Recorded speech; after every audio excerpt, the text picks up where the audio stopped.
तो दुरूद पाक कब कब और कैसे कैसे काम आता है, सुभान अल्लाह। इतनी अहादीस हैं, इतने वाकयात हैं।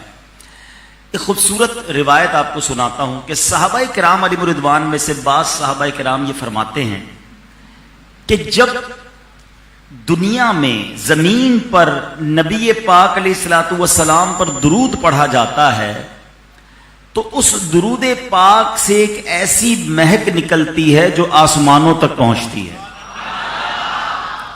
दुनिया में हम जब इतर लेने जाते हैं, परफ्यूम लेने जाते हैं, तो क्या कहते हैं, यार ऐसी खुशबू देना भाई जरा दूर तक जाए, ज्यादा महके, लॉन्ग लास्टिंग हो। मगर दुरूद पाक की महक देखो कि जमीन पर बंदा दुरूद पड़े और आसमानों पर उसकी खुशबू जाए।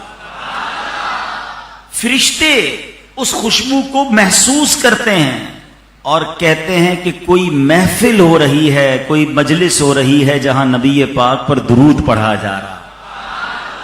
अल्लाह अकबर। ए औरंगी टाउन वालों, तुम्हारी महफिल की खुशबू इंशाअल्लाह आसमानों में पहुंची होगी, क्योंकि इधर दुरूद पढ़ा जा रहा है। अच्छा, खुशबू क्यों ना निकले, अल्लाह अकबर है, खुशबू क्यों ना निकले। मेरे आका का जिक्र ही ऐसा है।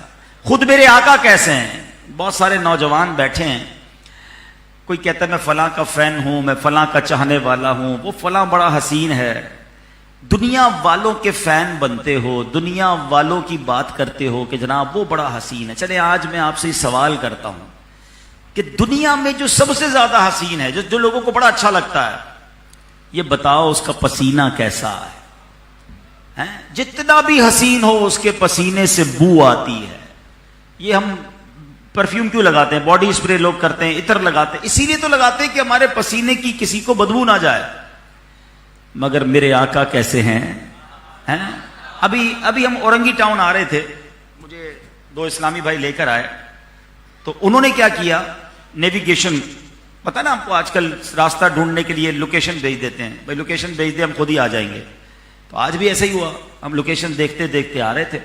पहले क्या होता था, भाई फलां जगह आना तो ये पहला सिग्नल आएगा, फिर सीधे हाथ पे मुड़ना, फिर दो गलियों के बाद उल्टे हाथ पे मुड़ना, फिर फलां स्टोर वाले से पता पूछ लेना, बंदा इसी में गुम हो जाए। अब बड़ा आसान हो गया, भाई लोकेशन पे बंदा ढूंढते हुए वहां पहुंच जाता है जहां पहुंचना है। ठीक है ना, आज साइंस ने तरक्की की तो ये लोकेशन आ गई। हमारे सहाबाए किराम के पास भी एक लोकेशन थी। सहाबाए किराम के पास भी बड़ा जबरदस्त सॉफ्टवेयर था। उनको नबी पाक को तलाश करना होता था ना, तो ये किसी से पूछते नहीं थे आका कहां गए हैं। सड़क के किनारे, गली के किनारे खड़े होते थे, खुशबू बताती थी कि आका यहां से होकर गए हैं। बरेली के ताजदार क्या लिखते हैं, अंबर जमीन अबीर हवा मुश्क तर गुबार।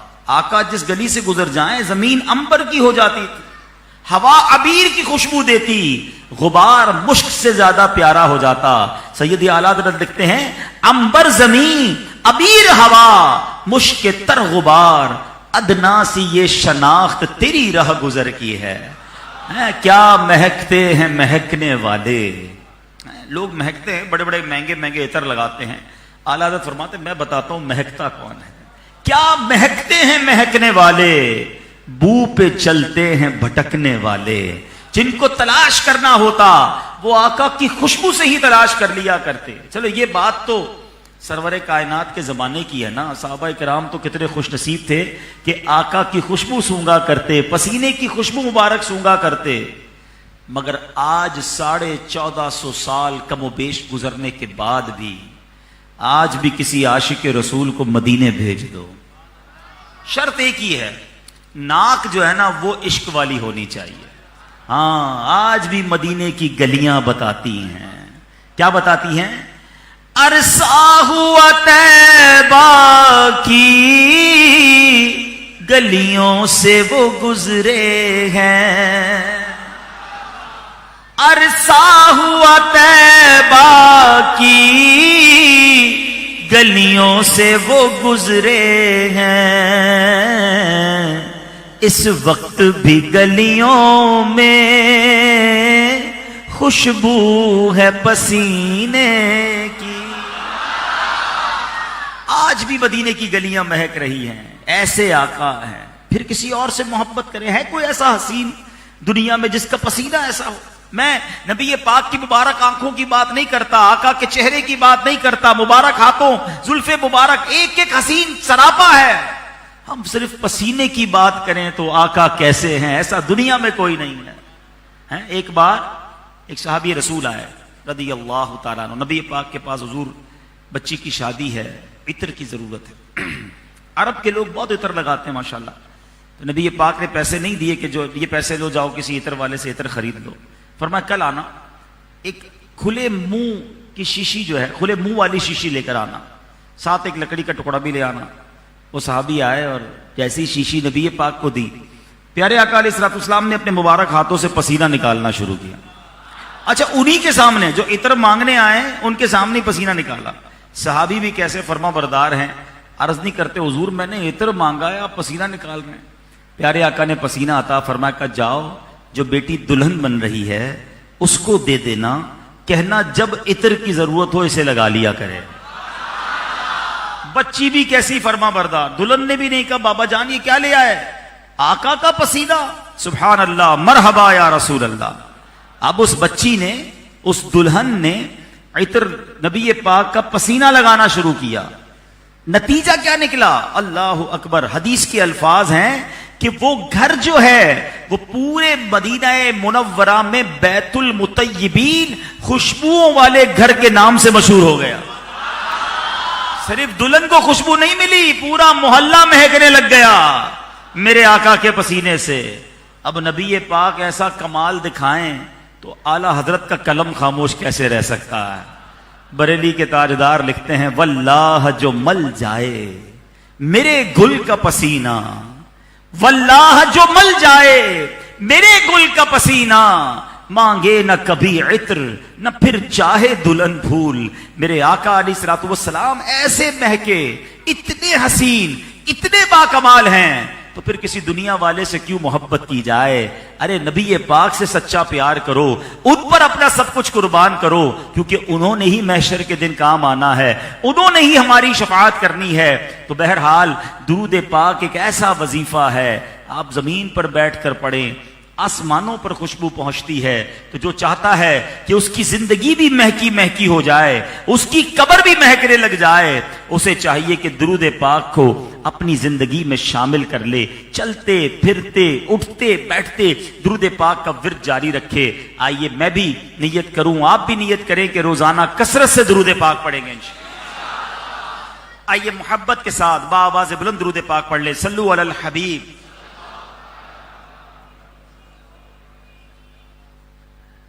आज मैंने आपको एक बड़ी ही अजीम, बड़ी ही खूबसूरत दावत के बारे में बताना है। एक ऐसी दावत थी जो बड़ी बाकमाल दावत थी, क्योंकि उस दावत के मेहमान खुसूसी हमारे आका अलैहिस्सलातु वस्सलाम थे। दावत करने वाला कौन था? हजरत उस्मान गनी रदी अल्लाह तआला, जिनको ज़ुन्नूरैन कहा जाता है। क्या कहा जाता है? जरा दोबारा बोलो, क्या कहा जाता है? हाँ, ज़ुन्नूरैन का मतलब क्या है? दो नूर वाला। अरे वाह माशाल्लाह, औरंगी टाउन वाले जिंदाबाद, दो नूर वाला। ठीक है, अब ये बच्चे भी बैठे, जरा समझ लो। ये ज़ुन्नूरैन आप दुनिया में कहीं भी कहेंगे ना, अफ्रीका में कहे, अमेरिका में कहे, यूरोप में, अरब में, जिसको कहे ज़ुन्नूरैन कौन है, वो फौरन कहेंगे हजरत उस्मान गनी। ठीक है, तो दो नूर वाले क्यों बने भाई? क्योंकि नबी पाक अलैहिस्सलातु वस्सलाम की दो शहजादियां, हजरत उम्मे कुलसूम रदी अल्लाह तआला अन्हा, हजरत रुकैया रदी अल्लाह तआला अन्हा, इन दोनों का निकाह हजरत उस्मान गनी से यके बाद दिगरे हुआ। पहले प्यारे आका ने एक बेटी निकाह में दी, उनका इंतकाल हो गया, नबी पाक ने दूसरी बेटी भी अता फरमा दी। ठीक है, और वो तारीखी जुमला भी इरशाद फरमाया जिसका मजमून है कि अगर मेरी 40 बेटियां होती तो मैं एक के बाद एक उस्मान के निकाह में दे देता। ये मर्तबा हजरत उस्मान गनी का है। ठीक है, अच्छा, अब यहां बहुत जबरदस्त अकीदे का मसला भी हल हो गया। कुछ लोगों को प्रॉब्लम हो जाता है जब हम कहते हैं नबी पाक नूर वाले हैं, प्यारे आका नूर हैं, तो लोग कहते हैं यार ये क्यों कहते हो? अरे अल्लाह के बंदो, जिस नबी की दो बेटियां जिसे मिल जाए वो नूर वाला बन जाए, वो ज़ुन्नूरैन बन जाए, तो मेरे आका के नूर का आलम क्या होगा? तो बहरहाल मेरे मीठे इस्लामी भाइयों, हमें कसरत के साथ दुरूद पाक भी पढ़ना है और नबी पाक का जिक्र खैर भी करना। अभी तो रबीउल अव्वल आने वाला है ना इंशाअल्लाह। फिर मिलके क्या पढ़ेंगे? नूर वाला आया है, सारे आलम में ये देखो। तो आका नूर वाले हैं, ठीक है, तो कोई टेंशन तो नहीं है ना, कंफ्यूजन नहीं है। चले अब आगे चलते हैं। हज़रत उस्मान गनी ने नबी पाक को कहा, हुजूर आप मेरे घर आए, आपकी दावत है। ठीक है, प्यारे आका अलैहिस्सलाम सहाबा किराम को लेकर उनके घर तशरीफ ले गए। अब नबी पाक जा रहे हैं, हजरत उस्मान गनी प्यारे आका के पीछे पीछे चल रहे हैं और नबी पाक के कदम गिन रहे हैं, 1 2 3 4। प्यारे आका ने सवाल किया, ए उस्मान ये क्या कर रहे हैं? कहा, हुजूर मेरी तमन्ना यह है कि आप मेरे घर आ रहे हैं, आज आपने मुझ पर इतनी बड़ी मेहरबानी की है, मेरी तमन्ना यह है कि आपकी ताजीम की खातिर आप जितने कदम मेरे घर की तरफ उठाए, हुजूर उतने गुलाम मैं अल्लाह की राह में आजाद कर दूंगा। बहरहाल आपने ऐसा ही किया, बहुत मालदार भी थे, आपने उतने गुलाम खरीद कर आजाद कर दिए। शानदार दावत भी हुई। अब मौला अली करमल्लाहु तआला वजहुल करीम भी उस दावत में थे। ठीक है, अब घर आए तो आपके चेहरे पर गम था, मलाल था। तो आपकी ज़ौजा मोहतरमा खातून जन्नत बीबी फातिमा रदी अल्लाह ताला अन्हा, ठीक है, वो कहती मेरे सरताज आप कुछ गमजदा लग रहे हैं, आपके चेहरे पे कुछ मलाल है, ये क्या बात है? तो मौला अली करमल्लाहु तआला वजहुल करीम कहते हैं कि बात यह है कि आज मैं एक दावत से होकर आया हूं। मेरे भाई उस्मान ने हमारे आका सल्लल्लाहु ताला अलैहि वसल्लम की दावत की। ए फातिमा, उस दावत का आलम यह था कि प्यारे आका अलैहिस्सलातु वस्सलाम की ताजीम की खातिर उस्मान ने जितने कदम नबी पाक ने उनके घर की तरफ उठाए, इतने गुलाम आजाद किए। ए फातिमा, हमारे पास तो इतना माल नहीं है, हम भी नबी पाक की ऐसी दावत कर सकते। अल्लाह अकबर। मैं यहां थोड़ा सा रुक कर तवज्जो दिलाना चाहता हूं, जो मेरे आज का बयान का बेसिक मौजू है, ये घराना मेरे हुजूर का है।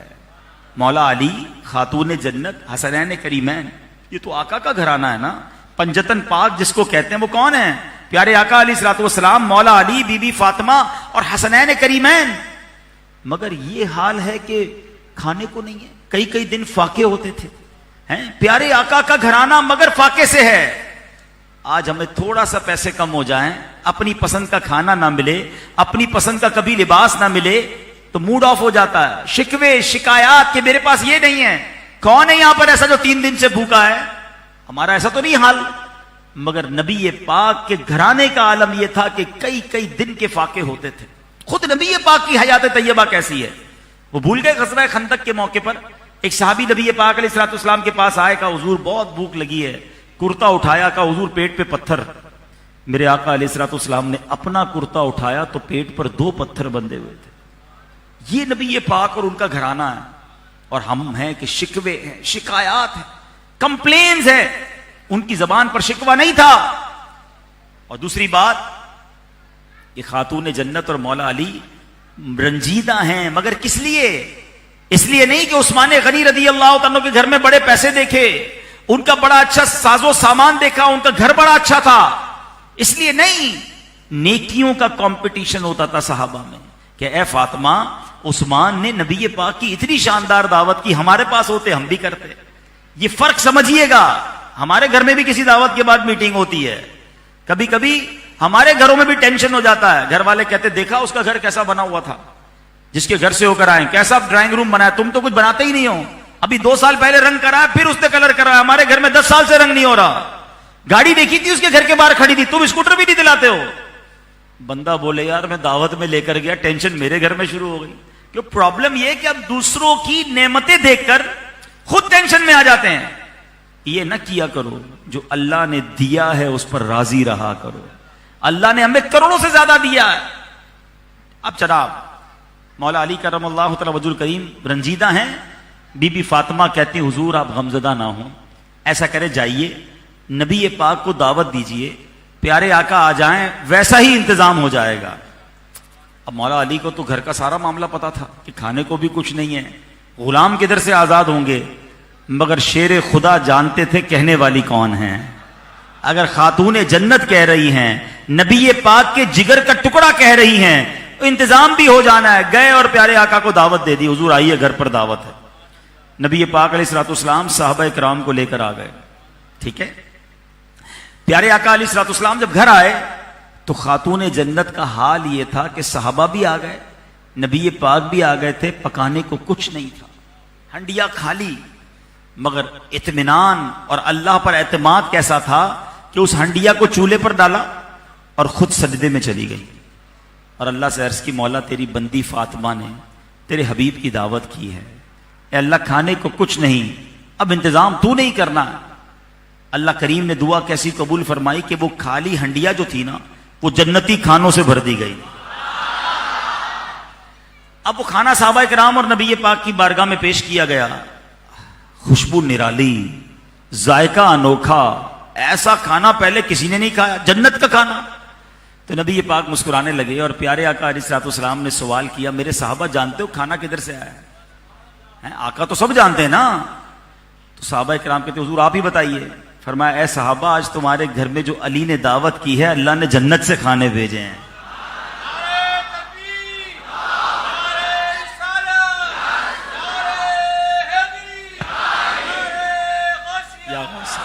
अच्छा जनाब, खानों का इंतजाम तो हो गया, अब बारी थी गुलाम आजाद करने की। पैसे तो थे नहीं कि गुलाम खरीद के आजाद किए जाते।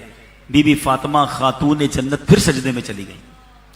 अब अल्लाह से अर्ज की, मौला तूने अपनी बंदी फातिमा की लाज रख ली, खाना तो भेज दिया, मौला अब मेरी तुझसे इल्तिजा यह है कि तेरे महबूब अलैहिस्सलाम जितने कदम उठाकर हमारे घर आए हैं, ऐ अल्लाह उतने कदम के मुताबिक नबी पाक की उम्मत के गुनाहगारों को जहन्नम से आजाद फरमा दे।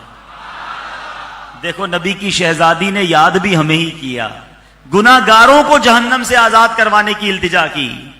बीबी फातिमा दुआ करती हैं, जिब्रील अमीन हाजिर होते हैं नबी पाक की बारगाह में और अर्ज करते हैं, हुजूर बीबी फातिमा की दुआ अल्लाह ने ऐसी कबूल की है, हुजूर आप जितने कदम उठाकर इनके घर की तरफ आए हैं अल्लाह पाक ने हर कदम के बदले 1000 गुनाहगार जहन्नम से आजाद कर दिए हैं। ये घराना मेरे हुजूर का है और ये थी नबी पाक की ताजीम। ऐ मेरे मीठे इस्लामी भाइयों, इस वाक़े से एक और बात सीखने को मिली कि सहाबा और अहले बैत में प्यार कैसा था, इनका आपस में रिश्ता कैसा था, एक दूसरे के यहां आना जाना कैसा था। अल्लाह अकबर। अल्लाह पाक हमें सहाबा से भी मोहब्बत अता फरमाए, अहले बैत की गुलामी भी नसीब फरमाए। अच्छा, अब बीबी फातिमा खातून जन्नत की सीरत को अगर देखते हैं, सुभान अल्लाह, आप याद रहे हम शक्ल मुस्तफा थी, नबी पाक से चाल ढाल चेहरे अंदाज में सबसे ज्यादा अगर कोई मुशाबहत रखता था तो वो बीबी फातिमा खातून जन्नत थी। और नबी पाक इतनी मोहब्बत फरमाते इनसे कि प्यारे आका अलैहिस्सलाम जब जाते ना इनके पास, ये खड़ी हो जाती, प्यारे आका का हाथ चूमती और अपनी जगह बिठाती। और जब नबी पाक अपनी साहबजादी के पास जाते, साहबजादी नबी पाक के पास आती, आका खड़े हो जाते, अपनी बेटी को अपने साथ बिठाते, बड़ी इज्जत देते। यहां अब दर्स क्या है कि बाप और बेटी का रिश्ता कैसा होता है। पंजतन के गुलाम कहलाने वालों सुनो, मैं तो पंजतन का गुलाम हूं, बड़ी अच्छी बात है, मनकबत भी पढ़ते हो, न्याज भी कमात खाते हो, खिलाते हो, अच्छी बात है। मगर सरकार अलैहिस्सलाम की बेटी से प्यार कैसा था। और आज किसी के घर में बेटी पैदा हो तो मूड ऑफ हो जाता है, 2 बेटियां हो तो ज्यादा मूड ऑफ हो जाता है, 3 हो जाए तो लड़ाई शुरू हो जाती है, सास बहू को ताने देती है, शौहर बीवी से लड़ रहा होता है। माद अल्लाह हम तक इतलात आती है कि बेटी पैदा हुई इसलिए तलाक दे दी। तौबा तौबा तौबा, तुफ है क्या औरत के हाथ में है बच्ची पैदा करना, ये तो अल्लाह की देन है। और याद रखो बेटियां जो है ना, ये जन्नत में जाने का टिकट है। ये मैं नहीं कह रहा, अल्लाह के हबीब अलैहिस्सलाम फरमाते हैं जिसका मजमून है कि जिसकी 3 बेटियां हों या 3 बहनें हों, ऐ वो भाइयों जिनकी बहनें हैं, कदर करो अपनी बहनों की, प्यार दो उन्हें, इज्जत दो उन्हें। लोग बहनों का हक मार जाते हैं, उन्हें नहीं देते विरसे में हिस्सा। सुनो मेरे आका क्या फरमाते हैं, जिसकी 3 बेटियां हों, हदीस पाक का मजमून है, या 3 बहनें हों, वो उनकी अच्छी परवरिश करे, उन्हें प्यार दे और उनकी यहां तक परवरिश करे कि उनका निकाह करवा दे। अल्लाह पाक उस पर जन्नत वाजिब करार दे देता है। साहबी ने अर्ज की, हुजूर 2 बेटियां हों तो? अल्लाह के हबीब फरमाते हैं 2 बेटियां हों फिर भी जन्नत वाजिब हो जाती है। कहा हुजूर, एक साहबी ने पूछा, हुजूर 1 बेटी हो सकता है यहां भी बैठे हो कोई 1 बेटी वाले हैं? फरमाया एक बेटी हो फिर भी जन्नत वाजिब हो जाती है। बताओ ना, बच्चियां तो जन्नत में ले जाने का सबब है, हम बच्ची से प्यार ना करें? सुभान अल्लाह। नबी पाक अलैहिस्सलाम फरमाते जिसका मजमून है बच्चियों को, बेटियों को बुरा न कहो, बेशक मैं भी बेटियों वाला हूं, ये आका फरमाते हैं। तो ऐ मेरे मीठे इस्लामी भाइयों, इस बात पर घर में लड़ाई झगड़ा नाराजगी नहीं हो। ये तो जमाने जहालियत का तरीका था। इस्लाम जब नहीं आया था तो लोग बेटियों को दफन करते थे। अरे अल्लाह के बंदो, जिसने बेटी दी है रिस्क भी वही देगा। उसके रिश्ते का अभी बच्ची पैदा होती है, अभी से टेंशन शुरू, इसकी शादी कैसे करेंगे? ओ यार, सारे काम तुमने करने हैं, फिर किधर गई तुम्हारा ईमान कि रब देने वाला है, वो राज़िक है, वो खालिक है। हमने देखा कई लोगों के घरों में बच्ची पैदा हुई, अल्लाह ने रिस्क में बरकत डाल दी, दूसरी बच्ची आई, अल्लाह ने और तरक्की दे दी। अरे बच्चियां बढ़ती गई और अल्लाह की रहमतें भी बढ़ती चली गई। शुक्र तो करो ना, सब्र तो करो। तो बहरहाल नबी पाक और अहले बैत अतहार की सीरत से सीखने को मिलता है कि बेटियों के साथ, बहनों के साथ हमारा सलूक क्या होना चाहिए। मगर तरबियत कैसी की? अल्लाह अकबर। एक बार बीबी फातिमा खातून जन्नत रदी अल्लाह ताला अन्हा नबी पाक के पास हाजिर हुई, हाथों में छाले, कमर पर निशान। क्यों? चक्की पीसती थी, घर के काम करती थी, कांधों पर मिश्कीजा, पानी का मिश्कीजा उठाती थी। इतना काम करके नबी पाक से अर्ज की, हुजूर कोई खादिम दे दें। आका अलैहिस्सलाम ने फरमाया जिसका मजमून है कि ए फातिमा, मैं तुम्हें खादिम से ज्यादा अच्छी चीज न दे दूं? जब थक जाया करो अपने घर के काम अपने हाथ से किया करो, मगर जब थक जाया करो तो रात सोने से पहले 33 बार सुभान अल्लाह, 33 बार अल्हम्दुलिल्लाह और 33 बार अल्लाहु अकबर पढ़ लिया करो। फातिमा, तुम्हारी थकन दूर हो जाएगी।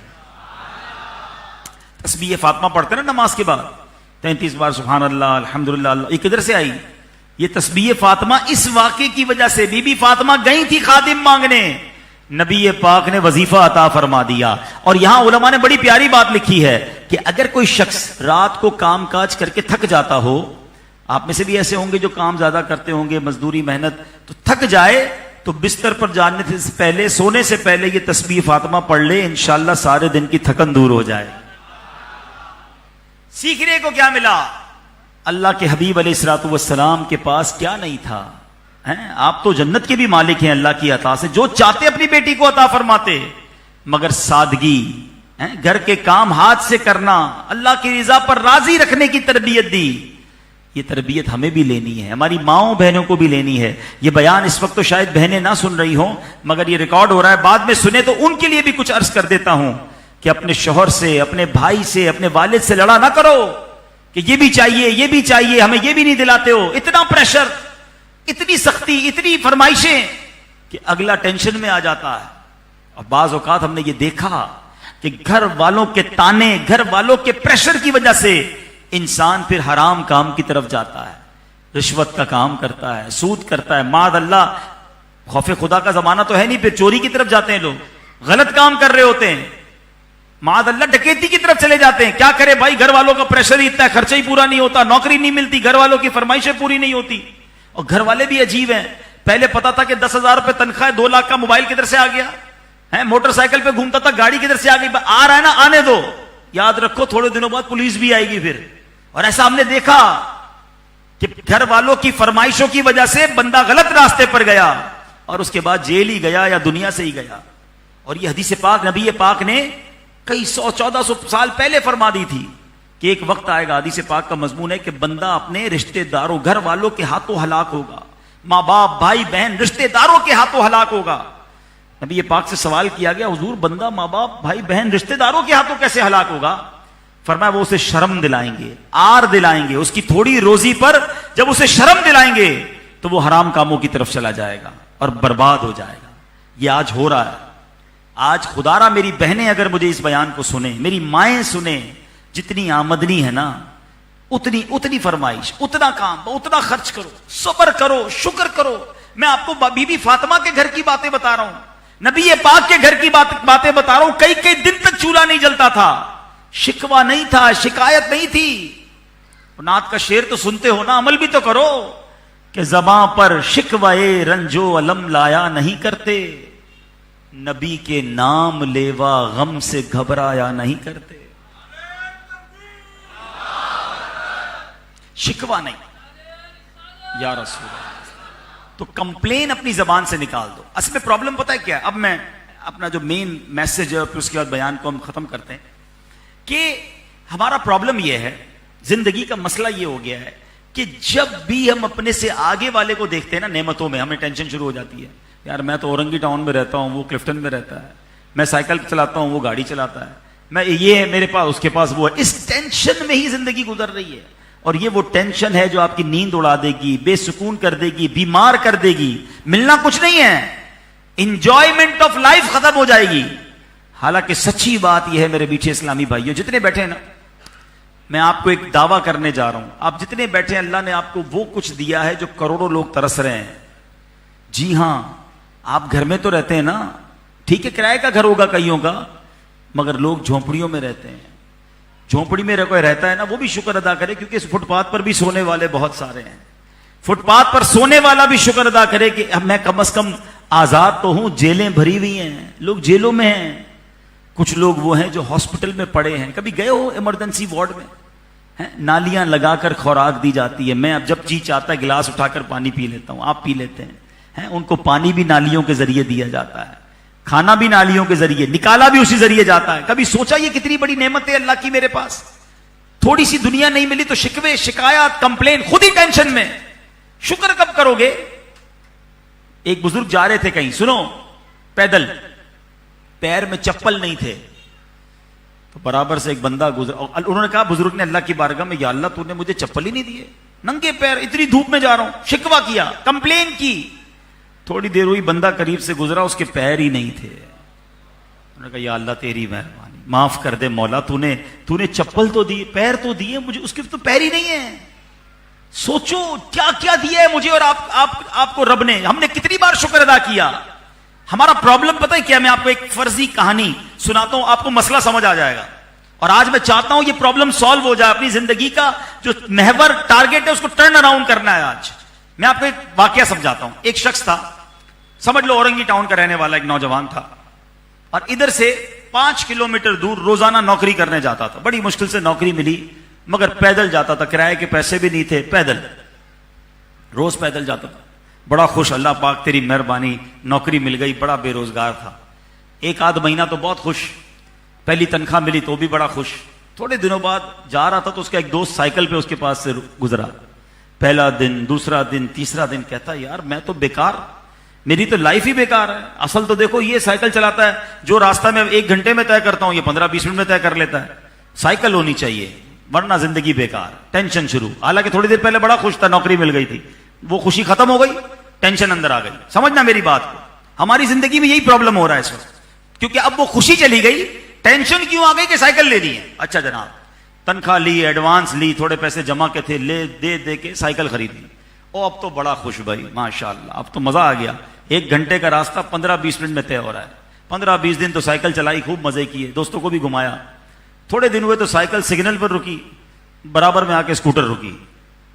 बंदा कहा यार ये क्या जिंदगी है मेरी, पैडल मार मार मार के पैर दुख जाते हैं। ये देखो एक किक मारता है, ये स्कूटर इधर जाके फटाक करके आगे चला जाता है। जिंदगी तो स्कूटर में है, साइकिल तो बेकार। अपनी खुशी खत्म, अपनी नेमत बेकार, अब चाहिए स्कूटर। जब तक स्कूटर नहीं मिलेगी टेंशन शुरू, रात को नींद भी नहीं आ रही। रोज स्कूटर देखता है, गुस्सा आ रहा है, देख मेरे पास तो है ही कुछ नहीं, साइकिल चला चला के पैर खराब कर रहा हूं, ये देखो स्कूटर वाले मजे कर रहे हैं। अच्छा जनाब, अब कर्जा लिया ऑफिस से, हैं घर में कुछ बीवी से भी कुछ छोटा मोटा जेवर भी बिकवाया, अब ले ली मोटरसाइकिल। ओ हो, अब तो खुशी का ठिकाना नहीं।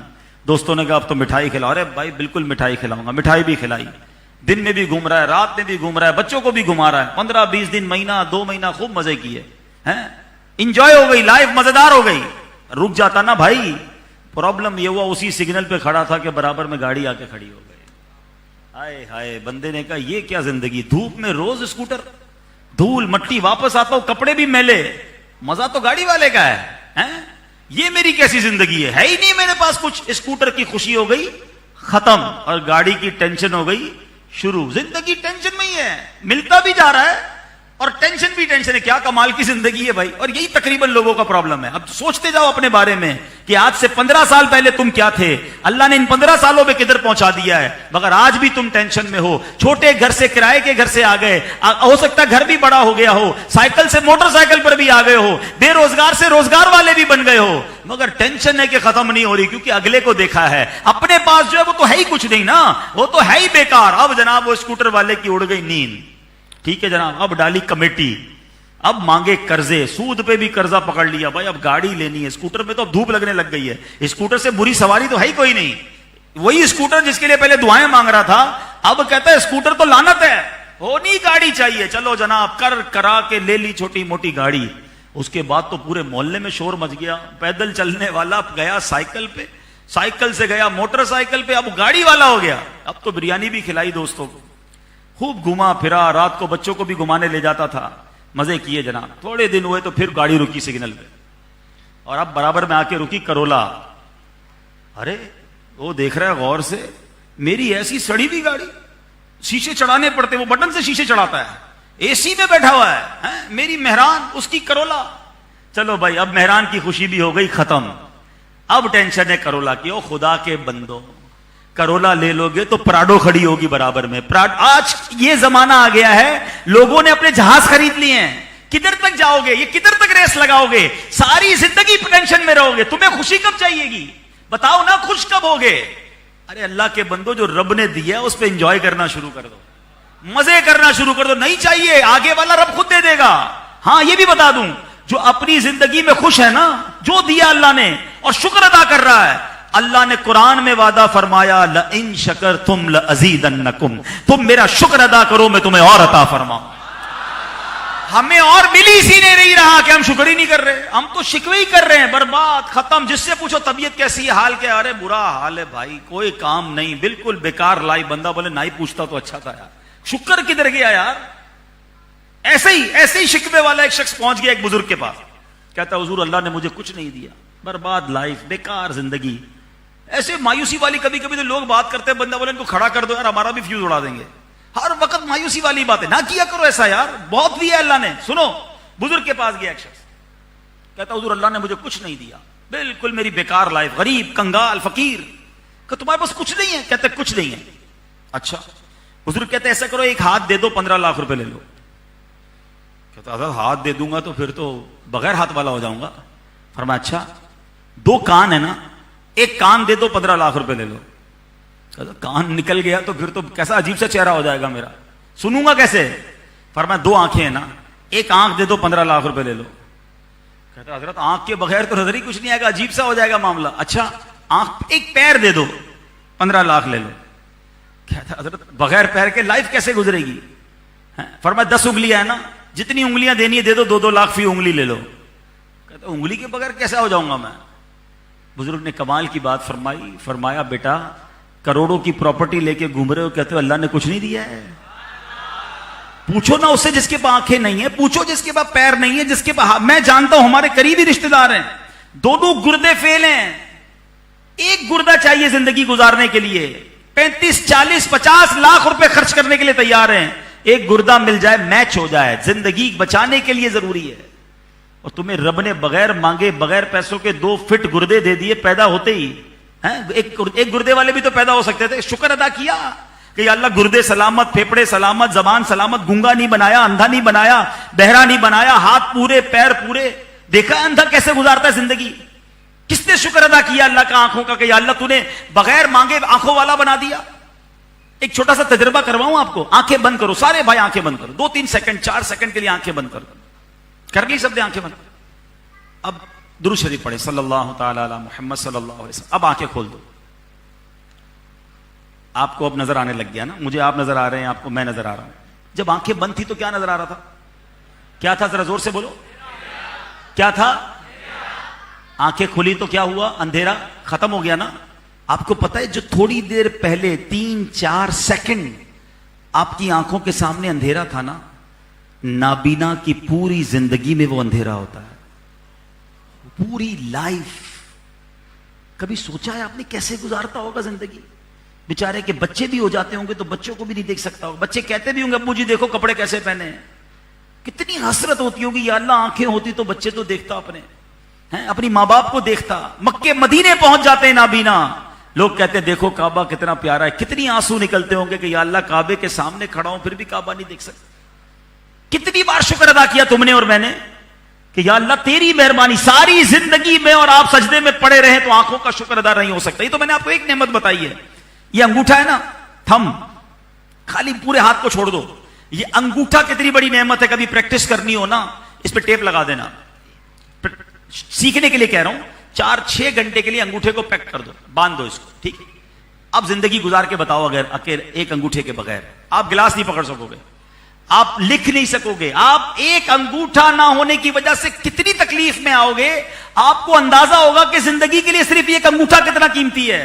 पूरा हाथ तो छोड़ो, मगर शिकवे, शिकाया, कंप्लेन कुछ भी नहीं है, कुछ भी नहीं है। अरे ये बोलते रहोगे कुछ भी नहीं मिलेगा। तुम कहो या अल्लाह मैं तेरा जितना शुक्र अदा करूं कम है, तूने मुझे करोड़ों से अच्छा बनाया। अल्लाह तेरी मेहरबानी, अरे सबसे बड़ी बात जो मेहरबानी अल्लाह की, हम सबको मुसलमान बना दिया, सरकार का उम्मती बना दिया। सोचो ना, क्या काफिरों के घर में बच्चे पैदा नहीं होते? मैं और आप भी अल्लाह ना करे वहां पैदा हो सकते थे। मैं कहता हूं पाकिस्तान वालों, कराची वालों, हम पर तो अल्लाह ने जो इस साल कोरोना में एहसान किया, सारी दुनिया का हाल देखा है इस वक्त। हजारों जनाजे बड़े बड़े मुल्कों में उठ रहे हैं, अल्लाह पाक ने खास करम किया और हमें कोरोना से निकाल दिया। ये शुक्र नहीं है? हम भी बड़े बीमार हो जाते, हम भी दुनिया से चले जाते, आसपास जनाजे उठ रहे थे, शुक्र करते नहीं है। तो बस आज से बांध लो, ये इंशाअल्लाह अपनी जिंदगी का उसूल बना लो कि मैं इंशाअल्लाह हर हाल में अल्लाह का शुक्र अदा करूं। तो फार्मूला ये देना था कि नेमतों में अपने से आगे वाले को नहीं, अपने से पीछे वाले को देखें। आपको लगे ना यार मैं गरीब, तो अपने से ज्यादा गरीब, अपने से ज्यादा परेशान को देखो, शुक्र आ जाएगा, हैं? और नेकियों में अपने से आगे वाले को देखो। हाँ, ये फार्मूला बनाए। कंपटीशन करना है मगर नेकियों में। हमें किसी की गाड़ी देखकर टेंशन होती है, 5 वक्त का नमाजी देख के टेंशन क्यों नहीं होती? यार ये 5 वक्त जमात से नमाज पढ़ता है, मैं नहीं पढ़ता, यार अब मैं भी पढ़ूंगा। यार ये तहज्जुद भी पढ़ता है, कभी तहज्जुद गुजार को देख के दिल में हुआ कि यार ये तहज्जुद पढ़ता है, यार माशाल्लाह, मैं भी पढ़ूंगा। कंपटीशन करो ना, करो ना मुकाबला। गाड़ियां देख के, बंगले देख के, पैसे देख के, घड़ियां देख के, मोबाइल देख के मुकाबला कर रहे हो। इसने नया मोबाइल ले लिया, अल्लाह के बंदो 12 माह के काफिले में चला गया, मैं तो 3 दिन के काफिले में नहीं गया। करो ना मुकाबला। भूल गए वो मुकाबला? हजरत उमर आधा माल लाए थे, सिद्दीक अकबर कितना माल लाए थे? पूरा ही ले आए, सारा ही ले आए। ये मुकाबला था सहाबा किराम में। तो अल्लाह करे कि हम नेकियों में मुकाबले करने वाले बन जाएं, हम नेकियों में आगे बढ़ने वाले बन जाएं। अल्लाह पाक हमारी दुनिया भी अच्छी फरमाए, हमारी आखिरत भी अच्छी फरमाए। ऐसी प्यारी बातें दावत इस्लामी के मदनी माहौल में सीखी और सिखाई जाती हैं। इस मदनी माहौल से वाबस्ता रहें, इज्तिमात में शिरकत करें, मदनी काफिलों में सफ़र करें। माशाल्लाह अब तो मदनी काफिले भी शुरू हो गए हैं, तो इंशाल्लाह हमारी तरबियत होगी, हमें इन चीज़ों का एहसास होगा कि बाज़ औक़ात हम खामा खाई। अच्छा फिर मुश्किल आए ना, हमेशा याद रखें तकलीफ भेजी जाती है गुनाह माफ़ करवाने के लिए, दरजात बढ़ाने के लिए, मगर शिकवा करके, कंप्लेन करके, बेसब्री करके हम वो सवाब भी ज़ाया कर देते हैं। कुरान में रब ने क्या फरमाया? इन्नल्लाह मअस्साबिरीन, अल्लाह सब्र करने वालों के साथ। सब्र करोगे तो साथ होगा ना, सब्र करते नहीं तो अल्लाह का साथ कैसे मिलेगा? अल्लाह की रहमत कैसे साथ होगी? तो आए आजमाइश तो सब्र करने वाले बन जाएं, इंशाअल्लाह रहमत इलाही साथ हो जाएगी और मुश्किल आसान हो जाएगी। तो इंशाअल्लाह दावत इस्लामी के इज्तिमात में, मदनी काफिलों में शिरकत करेंगे इंशाअल्लाह।